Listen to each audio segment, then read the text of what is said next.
আপনাদের হিন্দু বন্ধু আছে না? এই হিন্দুদের সাথে যখন কথা বলবেন উল্টাপাল্টা কথা না বলে এই 10টা পয়েন্ট নিয়ে আলোচনা করবেন। আপনাদের অফিসে হিন্দু কলিগ আছে না? তাদেরকে যখন ইসলামের দাওয়াত দিবেন এই 10টা পয়েন্টের আলোকে কথা বলবেন, পারা যাবে? আপনাদের এই ব্যবসা প্রতিষ্ঠানে এই বান্টি বাজারে হিন্দু ভাইদের দোকান আছে না? পাশে যদি মুসলিম ভাইয়ের কোনো দোকান থাকে তার সাথে যখন আলাপচারিতা করবেন তখন এই 10টা পয়েন্ট নিয়ে কথা বলবেন। দেখবেন ইসলামের সৌন্দর্য দেখে সেও কালিমা পড়ে মুসলমান হয়ে গিয়েছে। কিন্তু অন্য ধর্মের এরকম অনেক বিধান আছে যেটা রুচিতে নেয় না। হিন্দু ধর্মের অনেক ভাইরা আমার আলোচনা শোনে, অনেক হিন্দু আমাদের হাতে মুসলমান হয় আলহামদুলিল্লাহ। হিন্দু ধর্মের প্রতি শ্রদ্ধা রেখেই বলছি, তাদের ধর্মে একটা বিধান আছে যে আপনি ভালো হিন্দু হতে চাইলে আপনাকে গোমূত্র পান করতে হবে, মানে গরুর পেশাব পান করতে হবে। এবং অবাক করা কাণ্ড, তারা ইন্ডিয়া থেকে এটাকে রপ্তানি করে ইউরোপ আমেরিকাতেও পাঠায়। কারণ ইউরোপ আমেরিকার যে হিন্দুরা আছে সেখানকার সুপার স্টোর থেকে, শপিং মল থেকে ওইটা কিনে কিনে পান করে। আপনারা যদি বলে এই যে 1 বোতল নিয়ে আসছি গরুর পেশাব, এটা খাইলে তোর 1 কোটি টাকা দিব, খাইবেন? আমি কমু তুই নিয়ে আইসোস, তুই খা, ঠিক কিনা? কারণ আমাদের রুচিতে এটা ধরে না, ইসলাম এটা আমাদেরকে শিখায় নাই। তো ইসলামটা হচ্ছে রুচিসম্মত ধর্ম, স্বভাব সুলভ ধর্ম। তারপরে হিন্দু ধর্মে ছোট বাচ্চাদেরকে পবিত্র করতে হলে, মেধাবী করতে চাইলে গোবরের স্তূপ করে ওখানে ফেলে দিতে হয়। ওই বাচ্চা ছুটে আসবে, কান্না করবে, আবার ফেলতে হবে। ওর গা গোবর দিয়া একেবারে বিউটি পার্লারিং করে তারপরে ওর গোসল করাইলে ও খুব ভালো হয়ে যাবে, এরকম আইডিওলজি তারা বিলিভ করে। তো এটা একটা প্রাণীর মল কারো গায়ে মেখে পার্লারিং করা, এটা কি আমাদের আকলে ধরে? আমাদের ধর্মে এরকম কোনো বিধান আছে? হিন্দু ভাইরা যদি থেকে থাকো, just ponder on the news, এই বিষয়গুলোর উপর একটু থিঙ্ক করো, একটু ভাবো, চিন্তা করে দেখো। ইসলাম হচ্ছে দ্বীনুল ফিতরা, স্বভাব সুলভ ধর্ম। এইখানে মনে মানে না এরকম কোন বিধান আল্লাহ দেয় না। হিন্দু ধর্মে একটা নিয়ম আছে, শুধু ব্রাহ্মণরাই বেদ, রামায়ণ, মহাভারত এগুলো ধরতে পারবে, নিম্ন বর্ণের হিন্দুরা ধরতে পারবে না। আমাদের ইসলামে এগুলো আছে? কোরআন শুধু আমরাই ধরতে পারবো, আপনারা পারবেন না। অনেকে এরকম বলে যে আলেমরা কোরআন ধরবে, অন্যরা ধরতে পারবে। যে বৈশিষ্ট্যগুলো থাকার কারণে গোটা বিশ্বে মুসলমানেরা নির্যাতিত হওয়ার পরেও ইসলামের জয় জয়কার, সেই 10টা বৈশিষ্ট্যের প্রথম বৈশিষ্ট্যের নাম হচ্ছে আর রাব্বানিয়া। আওয়াজ করে আমার সাথে সাথে বলেন আর রাব্বানিয়া। আবার পড়েন আর রাব্বানিয়া। এর মানে হচ্ছে এই ধর্মটা রবের টেক কেয়ারে চলে, এটা রবের দেয়া ধর্ম, এটা মন মস্তিষ্ক প্রসূত কোনো ধর্ম। পৃথিবীর অনেক ধর্ম আছে মানুষের বানানো, ইচ্ছে মতো ধর্মগ্রন্থের মধ্যে যা মনে চায় লিখে দিছে, এরকম ধর্মগ্রন্থ আছে না নাই? কিন্তু আমাদের কোরআনের যতগুলো আয়াত, যতগুলো সূরা, এর একটা আয়াতে কেউ কোনো চেঞ্জ করতে পারছে? আমি আরবি বুঝি না, আমি বঙ্গানুবাদ করে কোরআন বুঝবো, কোরআনের দাওয়াত করবো, চিল্লা এখন ঠিক কিনা? বাল্লিগু আন্নি ওয়ালাউ আয়া। প্রত্যেকেই প্রেরণার বাণীবাহকের কাজ করতে হবে, যতটুকু জানি পৌঁছে দিব। আমি বেশি জানি তো আমি বেশি বেশি ছড়াবো। আপনি জানেন শুধু লা ইলাহা ইল্লাল্লাহ, এইটাই আপনি ছড়ায় দিবেন, ঠিক কিনা? কেউ যদি বলে কোরআন পড়া যাবে না, ধরা যাবে না, এটা বোঝা পড়া আলেমদের কাজ, শুনবেন না। ক্ল্যারিটি, গোজামিল নাই, কোনো গোজামিল নাই। আমি যদি কোরআনের আয়াত ভুল পড়ি, আমরা ধরতে পারবেন না। আপনি কোরআনের আয়াত ভুল পড়ছেন, হুজুর ঠিক করে নেন, আমি ঠিক করে নেব, ঠিক কিনা? কোনো গোজামিল নাই। আল বুদুহ, জল জলে সূর্যের মতো আল্লাহ ইসলামকে রেখে দিয়েছে, আলহামদুলিল্লাহ পড়েন। এই ইসলামের বিজয়কে কেউ ঠেকায় রাখতে পারবে? ইসলামের বিজয়ের অংশীদার আমরা হতে চাই, এই ইসলামকে আমরা মানতে চাই। কতক্ষণ? ভুলে গেছি। ইসলাম মানবো কতক্ষণ? ইসলাম মানবো কোনখানে? মনে থাকবে? কথা দিলেন তো? যে আয়াত দিয়ে শুরু করেছে ওইটা দিয়ে শেষ করি। ওমাই ইয়াবতাগি গায়রাল ইসলামি দীনান ফালাই ইউকবালা মিনহু ওয়া হুয়া ফিল আখিরাতি মিনাল খাসিরিন। ইসলাম ছাড়া অন্য কোথাও যদি কেউ কল্যাণ তালাশ করে, ধর্ম তালাশ করে, সেটা আল্লাহ গ্রহণ করবে না। লোকটা হবে আখিরাতে হাই হাই কোম্পানির ম্যানেজার। আমরা কি হাই হাই কোম্পানির ম্যানেজার হতে চাই? ইসলামকে আমাদের জীবনের আদর্শ বানাতে চাই, ঠিক কিনা? সাইয়েদনা ওমর ফারুক বলতেন, নাহনু কওমুন আ'আজ্জানাল্লাহু বিল ইসলাম, আমরা তো এমন জাতি যেই জাতিকে আল্লাহ তাআলা ইসলাম দিয়ে সম্মানিত করেছে। ফাইন ইবতাগাইনাল ইজ্জাতা বিগাইরিহি আযাল্লানাল্লাহ, ইসলাম রেখে দিয়ে কেউ যদি অন্য কোথাও সম্মান তালাশ করে তাকে অপদস্থ করে ছাড়বে কে? আল্লাহ। এজন্য আমাদের সম্মান কোথায়? আমরা মুসলমান, এটা বলতে কি আপনাদের লজ্জা লাগে? পৃথিবীর যেই কোনো দেশে যাই, হিন্দুদের রাজ্যে যাই, বৌদ্ধদের রাজ্যে যাই, যেই কোনো ইমিগ্রেশনে দাঁড়াই না কেন, চিৎকার করে বলবো আমি মুসলমান, জোরে কোন ঠিক কিনা? We are proud of Islam. ইসলাম আমার অহংকার, ইসলাম আমার গর্ব, ইসলাম আমার আল্লাহর দেয়া ধর্ম। এজন্য ইসলামের বিজয়কে কেউ ঠেকিয়ে রাখতে পারবে না। আমি প্রায় উদাহরণ দিয়ে, উপমা দিয়ে বলি, ইসলাম হচ্ছে চারা বীজের মতো। চারা বীজ মাটিতে ঢুকিয়ে দিলে এটা উপরের দিকে ওঠে। তো ইসলামকে যারা মাটিতে গেড়ে ফেলতে চায় তারা জানে না ইসলামের উপমাটা অনেকটা চারা বীজের মতো। ইসলামকে মাটিতে গেড়ে দিলে এটা কি হবে? জোরে বলেন, আরো জোরে বলেন। উপরের দিকে গর্জে উঠবে। এই যে উপমা দিছি, এটা নিয়েও আবার অনেকে ভুল ধরে, আছে না নাই? আল্লাহ নিজেই কোরআনে উপমা দিয়েছেন, মাসালুল্লাযীনা ইউনফিকুনা আমওয়ালাহুম ফি সাবিলিল্লাহি কামাসালি হাব্বা, যারা আল্লাহর রাস্তায় দান করে এই দানের উপমা হচ্ছে একটা চারা বীজের মতো। সুবহানাল্লাহ পড়েন। এই চারা বীজ থেকে 7টা শীষ বের হয়, প্রতিটা শীষে জন্ম নেয় শত শস্য দানা। আল্লাহ যারে চায় ইচ্ছা মতো রিজিক দিয়ে তার জীবনকে পূর্ণাঙ্গ করে দেয়। সুবহানাল্লাহ পড়েন। এজন্য আল্লাহ বললেন, ইসলাম হলো আমার একমাত্র মনোনীত ধর্ম। ইসলাম ছাড়া অন্য কেউ যদি সম্মান তালাশ করে তার কাছ থেকে কিছুই আমি গ্রহণ করব না। কিয়ামতের দিন সেই লোকটা হবে হায় হায় কোম্পানির ম্যানেজার, ঠিক কিনা? এজন্য আমরা একটা ধর্মকেই মানতে চাই। চিল্লায় বলেন তো, ধর্মটার নাম কি? ইসলাম ছাড়া অন্য কিছু মানি না, ইসলাম ছাড়া অন্য কিছু মানি না, মানব না। বিষ্ণু ঈসা ইসলাম বলেছেন, এই ইসলামের বিজয়কে কেউ ঠেকিয়ে রাখতে পারবে না। তার কারণ, ইন্নাল্লাহা যাওয়ালি আল আরদা, নিশ্চয় আল্লাহ তাআলা এই জমিনটাকে আমার জন্য সংকুচিত করে ছোট করে দেখিয়েছে। ফারাআইতু মাশারিকাহা ওয়া মাগারিবাহা, আমি এই পৃথিবীর ডানে বায়ে সামনে পেছনে সবটা দেখেছি। আর আমার চোখ যতদূর পৃথিবী দেখেছে ততদূর জায়গায় আল্লাহ আল্লাহু আকবারের ধ্বনিকে পৌঁছে দিবে। তাই এই ইসলামের বিজয়কে কেউ থামাতে পারবে না। গোটা বিশ্বব্যাপী আজ ইসলামের জয় জয়কার। কালিমা পড়ে অন্যান্য ধর্মের লোকেরা আজ মুসলমান হয়ে যাচ্ছে, ঠিক কিনা? আমাদের তাফসির মাহফিল গুলোতেও অনেক হিন্দু ভাইরা কালিমা পড়ে মুসলমান হয়, আপনারা শুনছেন? আলহামদুলিল্লাহ কইবেন না? আলহামদুলিল্লাহ। গোটা বিশ্বের সবচেয়ে নির্যাতিত ধর্মের নাম হচ্ছে ইসলাম, সবচেয়ে নিষ্পেষিত, খালি মাইর খায়। ফিলিস্তিনে মাইর খায় কারা? মুসলমান। কাশ্মীরে মার খায় কারা? ইরাকে, বার্মায়, আমাদের টেকনাফে, গোটা বিশ্বে মুসলমানেরা মার খায়। কিন্তু তারপরেও বিধর্মীরা তাদের ধর্ম বাদ দিয়ে এই ইসলামের ভেতরে ঢোকার জন্য প্রতিযোগিতা শুরু করে দিয়েছে। ইউরোপ আমেরিকাতে মসজিদের সংখ্যা বেড়ে যাচ্ছে। তাদের যে খ্রিস্টানদের গির্জা, এগুলো তারা বিক্রি করে দিচ্ছে। মুসলিম কমিউনিটি ওই গির্জারে মসজিদ বানায় ফেলতেছে। এই ইসলামের বিজয়কে কেউ ঠেকায় রাখতে পারবে না। যেহেতু ইসলামের বিজয় অবশ্যম্ভাবী, আমরা ইসলামের সাথে মিলে থাকতে চাই, মিশে থাকতে চাই, আমরা বিজয়ের অংশীদার হতে চাই। কি আছে ইসলাম ধর্মে যে কারণে গোটা বিশ্বে ইসলাম নির্যাতিত এবং নিষ্পেষিত হওয়ার পরেও ইসলামের জয় জয়কার? আজকে আমাদেরকে জানতে হবে কি আছে ইসলামে। What is the characteristics of Islam? কি বৈশিষ্ট্য রয়েছে এই ইসলামে? কি বৈশিষ্ট্য দিয়ে আল্লাহ তাআলা বৈশিষ্ট্যমণ্ডিত করেছেন? আজকে এই সংক্ষিপ্ত পরিসরে ইসলামের 10টি বৈশিষ্ট্যের কথা আমরা শুনবো। আওয়াজ করে পড়েন ইনশাআল্লাহ। কোরআনের একটা শব্দে কেউ কোনো পরিবর্তন ঘটাতে পেরেছে? একটা নুকতার মধ্যে চেঞ্জ করতে পারছে?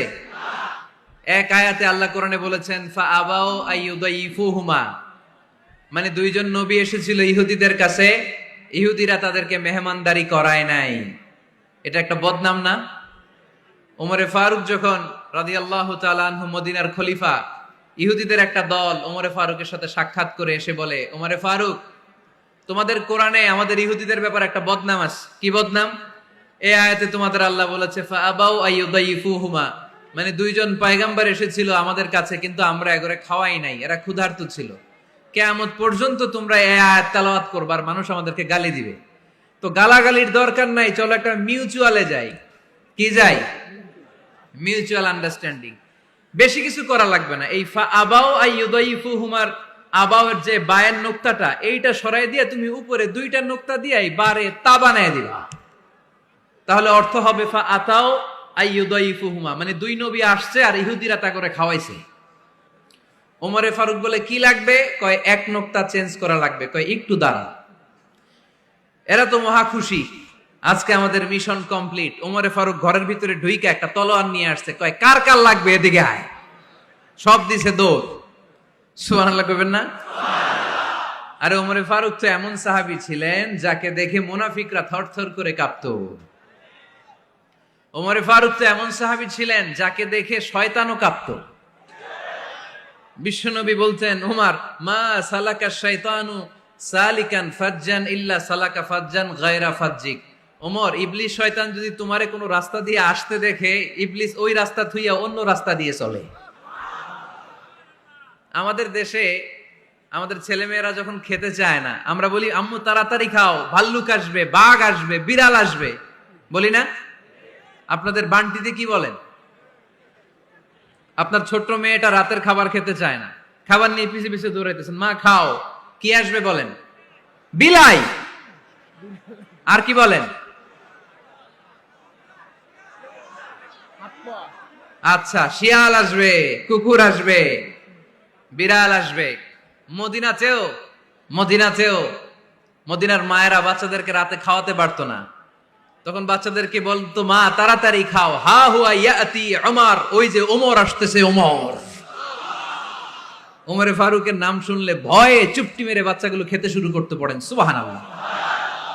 এজন্য বিশ্বনবী বলেছেন, লা নাবিয়্যা বা'দি ওয়ালা রাসূলা, আমার পরে কোনো নবীও নাই, রাসূলও নাই, তবে লাউ কানা বা'দি নাবিয়্যুন লাকানা ওমর, আমার পরে যদি নবী হওয়ার কোয়ালিটি কারো থাকে, আমার ওমরের সেই কোয়ালিটি আছে।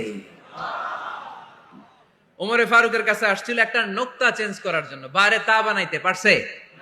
এইভাবে অনেক ভাবে ইহুদিরা ষড়যন্ত্র করেছে, একটা অক্ষর, একটা নোক্তা চেঞ্জ করতে পেরেছে? এই ভারতবর্ষ থেকে কোরআন কিভাবে দূর করবে অনেক প্ল্যান করেছে ইংল্যান্ড থেকে। পরে তারা ভাবলো ভারতের যত কোরআন আছে আগুন দিয়ে জ্বালায় দিব, তাইলে কোরআন দূর হয়ে যাবে। পরে তাদের আরেক কমিটি রিপোর্ট করলো, না, আমরা এসে অডিট করে দেখলাম এরা শুধু কাগজেই কোরআন লিখে রাখে না, এদের হেফজখানাগুলোতে বাচ্চারা মাথা ঢুলতে ঢুলতে কোরআন পরে পরে সিনার ভিতরে ঢুকায় রাখে।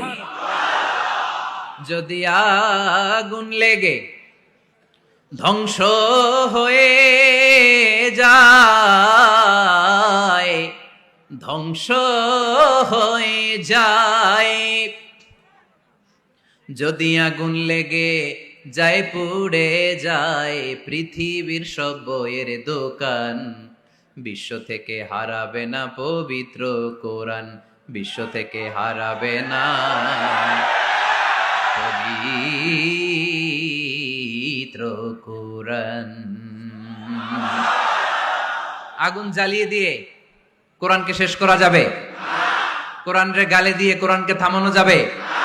কোরআনের মাহফিল বন্ধ করে কোরআনের আওয়াজকে স্তব্ধ করা যাবে? পৃথিবীর কোনো অপশক্তি কোরআনের কিছুই করতে পারবে না। চিল্লায় বলেন ঠিক কিনা? এজন্য আমরা কোরআনের সাথে থাকতে চাই, ইসলামের বিজয়ের অংশীদার হতে চাই। চিল্লায় বলেন ঠিক কিনা?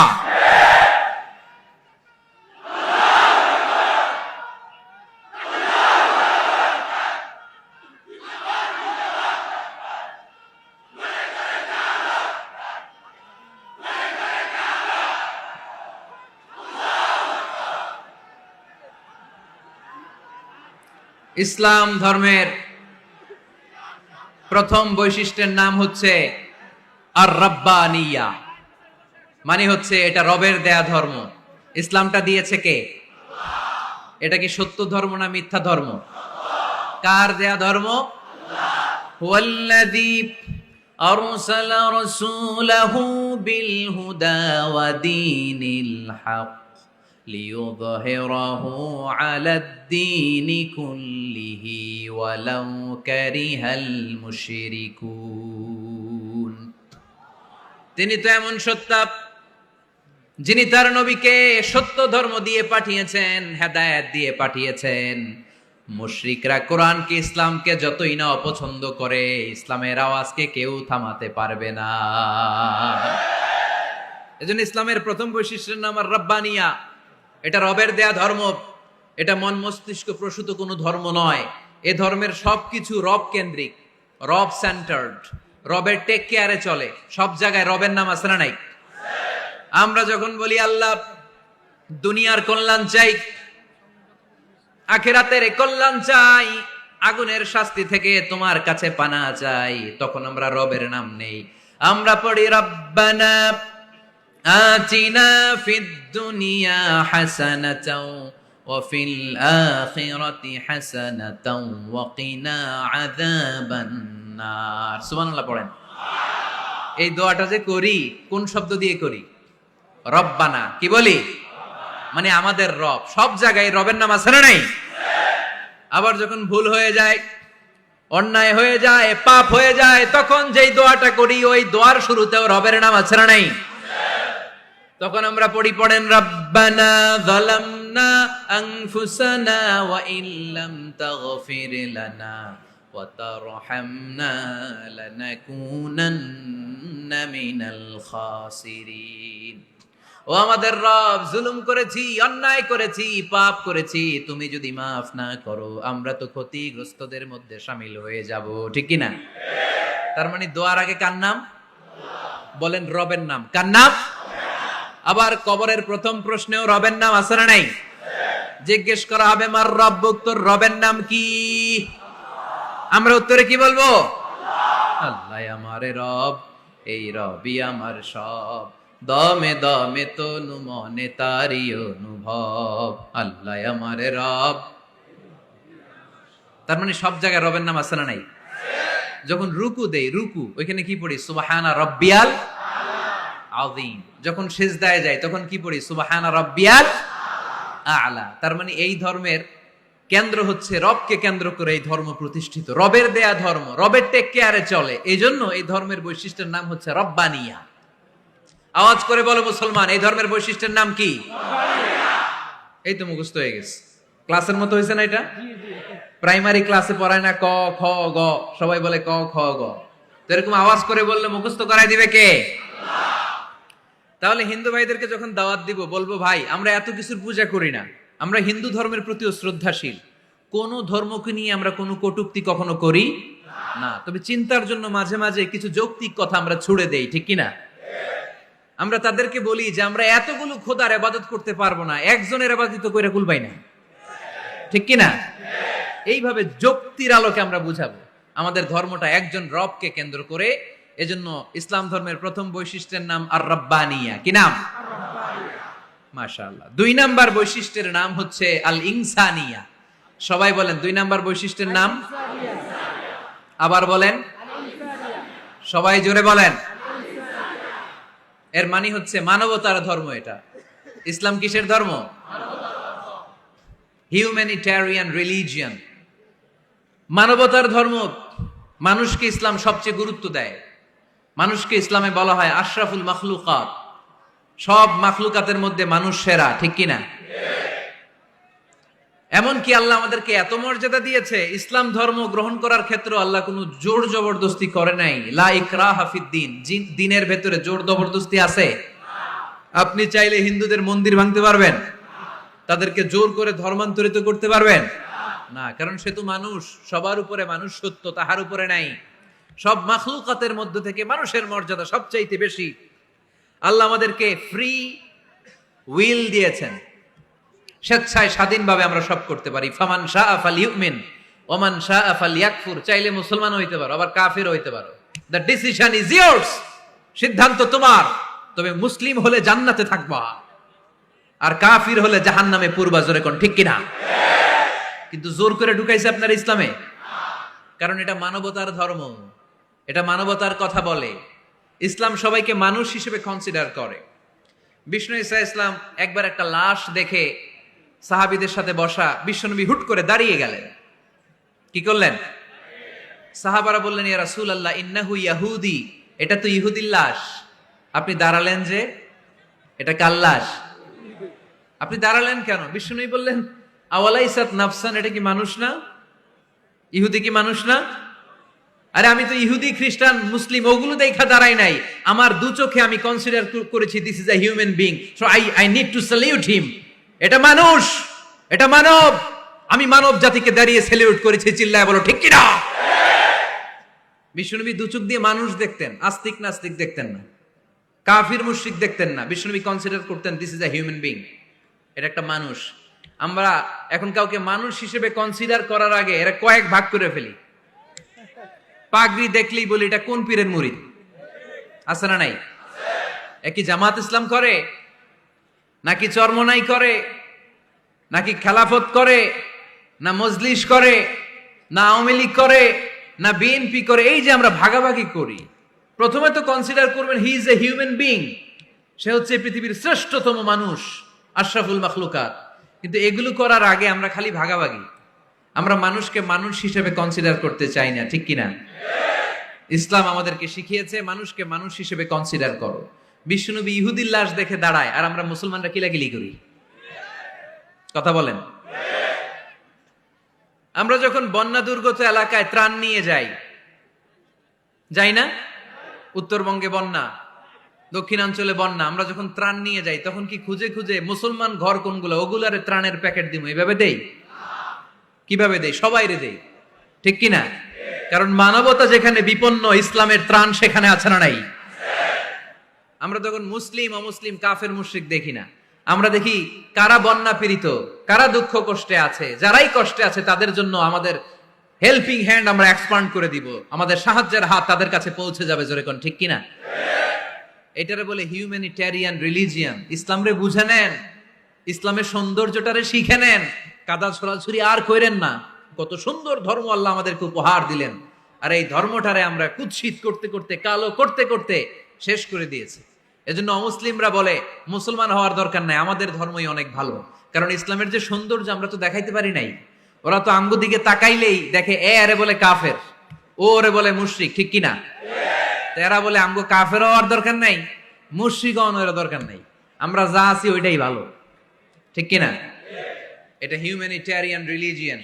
জাদুল মাআদ ফি হাদি খায়রিল ইবাদ, আল্লাহ রাসূল সাল্লাল্লাহু আলাইহি ওয়াসাল্লামের উপর একটা সিরাত গ্রন্থ আর আসিরাহ আল হালাবিয়া, এই দুইটা গ্রন্থে একটা ঘটনা এসেছে।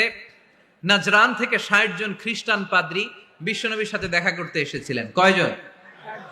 জোরে বলেন কয়জন? তারা যখন দেখা করতে এসেছে, মদিনার বাজারে তারা দাঁড়িয়েছে। ইন দ্য মিন টাইম জোহরের আজানের সময় মসজিদে নববী থেকে আজান হচ্ছে, আল্লাহু আকবার, আল্লাহু আকবার, আল্লাহু আকবার, আল্লাহু আকবার। সুমধুর আজানের ধ্বনি শুনে তারা থমকে দাঁড়িয়েছে। বাজারে দেখতে লাগলো আজান হওয়ার সাথে সাথে ব্যবসায়ীরা দৌড় মসজিদে। কিন্তু কি আজীব তামাশা, তাদের নাজরান দেশে ব্যবসায়ীরা যেমনি দোকানপাট বন্ধ করে ছুটে, মদিনার মুহাম্মদ সাল্লাল্লাহু আলাইহি ওয়াসাল্লামের উম্মতেরা দোকান বন্ধ করে ছুটে না, দোকান যে যার যার দোকান যেরকম ছিল ওইভাবে রেখেই দৌড়। দোকানের শাটার নামায় না, দোকানের ক্যাশ বক্সে তালা ঝুলায় না। আপনাদের আজকের প্রোগ্রাম তো এই বান্টি আদর্শ বাজার ব্যবসায়ীদের উদ্যোগে। আপনারা ব্যবসায়ীরা দোকান থেকে চলে যাওয়ার সময় কি করেন? শাটার নামান না, ক্যাশ বক্সে তালা লাগান না। নাজরানের খ্রিস্টানরা দেখলো না, তালা টালা ঝুলায় না, স্বর্ণের দোকানদার স্বর্ণ টর্ণ রাইখা নামাজে দৌড়। সুবহানাল্লাহ কইতে পারলেন না? এই দৃশ্য দেখে খ্রিস্টানরা অবাক, কয় থাক আর দেখা করার দরকার নাই। কিভাবে মুহাম্মদ সাল্লাল্লাহু আলাইহি ওয়াসাল্লাম গোটা বিশ্ব কবজায় এনেছে এই দৃশ্য দেখে আমরা বুঝতে পেরেছি। তারপরে অনেকে বললো এত দূর থেকে এসেছি মিটিংটা করে যাই। জোহরের নামাজের পর তাদের দুধ যেয়ে বলল খ্রিস্টান পাদ্রী এসেছে ৬০ জন দেখা করতে চায়। বিশ্বনবী বিপাকে পড়ে গেলেন, হায় হায় কই বসতে দিব, আমার তো তাদের মতো রাজপ্রাসাদ নাই, আমার তো এরকম বড় বালাখানা নাই, ডুপ্লেক্স ট্রিপ্লেক্স বাড়ি নাই, কই বসাবো? এক সাহাবী বললেন, ইয়া রাসূলুল্লাহ, পাহাড়ের পাশে ছায়া আছে, চলেন ওইখানে বসি। আল্লাহ রাসূল বললেন, একটা কথা বললা, এরা খ্রিস্টান মেহমান, এদেরকে নিয়ে ছায়ার মধ্যে বসা যায় নাকি? আর এক সাহাবী বললেন, ইয়া রাসূলুল্লাহ, আমার খেজুর বাগান, খেজুর পেড়েছি, খেজুর পাতা দিয়ে একটা বিছানা করে দে, ওইখানে বসি, কেমন হয়? রাসূল সাল্লাল্লাহু আলাইহি ওয়াসাল্লাম বললেন, না, দে আর দ্য ফরেন ডেলিগেটস, তাদেরকে নিয়ে তো এইভাবে বসা যায় না। বলতে না বলতে 60 জন খ্রিস্টান পাদ্রী এসে হাজির। কি করবেন বিশ্বনবী? উপায় অন্তর না দেখে 60 জন খ্রিস্টানের জন্য বিশ্বনবী নিজ হাতে মসজিদে নববীর তালা খুলে দিয়ে মসজিদে ঢোকার ব্যবস্থা করে দিয়েছেন।